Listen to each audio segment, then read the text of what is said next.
Երևանյան երկխոսություն երկրորդ միջազգային ֆորումի հյուրերին վարչապետ Փաշինյանը ողջունում է ու պատմում Ադրբեջանի հետ համաձայնեցված խաղաղության պայմանագրի տեքստ ունենք զուգահեռ նաև ադրբեջանական նախապայմաններ այդ տեքստին իրավական ուժ տալու։ Մինսկի խմբի լուծարման փաստաթուղթը հայկական կողմը պատրաստ է ստորագրել խաղաղության պայմանագրի հետ նույն պահին, նույն վայրում։ Ինչ վերաբերում է սահմանադրությունը փոխելու պահանջին, վարչապետը նշել է, որ եթե Հայաստանի սահմանադրական դատարանը որոշի, որ խաղաղության պայմանագիրը չի համապատասխանում սահմանադրությանը, այդ դեպքում ինքը կնախաձեռնի սահմանադրական փոփոխություններ, բայց այստեղ Փաշինյանը հիշեցրել է, որ ըստ սահմանադրական դատարանի Ալմաթայի հռչակագիրը, որի վրա հիմնված է թե սահմանազատման կանոնակարգը, թե պայմանագրի տեքստը, լիովին համապատասխանում են Հայաստանի Հանրապետության սահմանադրությանը, ինչը նշանակում է, որ սահմանադրությունը տարածքային պահանջներ չունի որևէ մեկի նկատմամբ։ Եթե սահմանադրական դատարանը որոշի, որ նախագիծը համապատասխանում է, ապա ոչ մի խոչընդոտ չի լինի այն վավերացնելու նպատակով ազգային ժողով ուղարկելու համար։ Այնուհետև փաստաթուղթը կստանա Հայաստանում ամենաբարձր իրավական ուժը։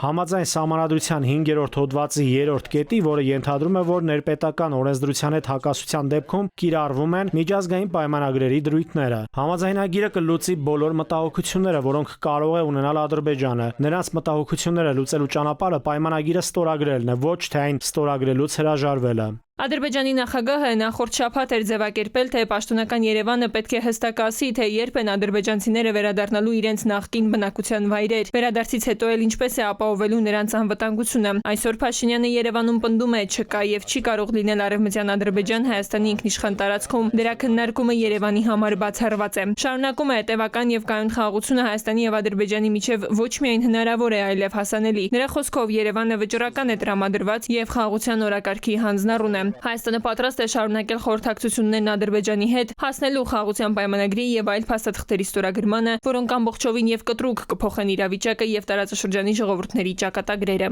Իմ համոզմունքն այն է, որ ի հեճուկս բոլոր փաստարկների, բոլոր սադրանքների եւ այլնի Հայաստանի եւ Ադրբեջանի միջև չի լինելու պատերազմ, լինելու է խաղաղություն եւ դա շատ միանշանակ է ինձ համար։ Խոսելով էթնիկ զտումներից, հիբրիդային պատերազմներից ու փոփոխվող աշխարհից Հայաստանի արտաքին դիվանագիտության ղեկավարն էլ ձևակերպում է. Հայաստանի տեսլականը պարզ է կարգավորել հարաբերությունները երկու հարևանների հետ, միմյանց ինքնիշխանության, տարածքային ամբողջականության լիակատար հարգմամբ եւ փոխադարձ տարածքային պահանջների բացառմամբ եւ խորացնել ավանդաբար բարեկամական հարաբերությունները մյուսների հետ։ Մինչև մենք շարժվում ենք աշխարհաքաղաքական փոփոխվող միջավայրում, Հայաստանը շարունակում է հաստատակամ մնալ իր գործընկերություններն ամրապնդելու գործում նաեւ տարածաշրջանից անդին։ Մենք հաստատել ենք ամուր եւ ռազմավարական գործընկերություններ Միացյալ Նահանգներից մինչև Եվրոպա եւ Ասիա։ Իդեպ հայ պաշտոնյաները արտերկրի հյուրերին ներկայացրել են նաև կոմունիկացիաների ապաշրջափակման հետ կապված հարցեր, մասնավորապես նշելով, թե գնացքները կարող են գալ, անցնել անձնագրային սահմանային վերահսկողություն եւ հասնել մինչև Նախիջևան եւ հակառակ ուղղությամբ։ Սա Հայաստանի առաջարկներից մեկն է ապահովելու կապակցվածություն Նախիջևանի եւ Ադրբեջանի հիմնական մասի միջև։ Տիգրան Գուրգինյան, ժամը լրատվական։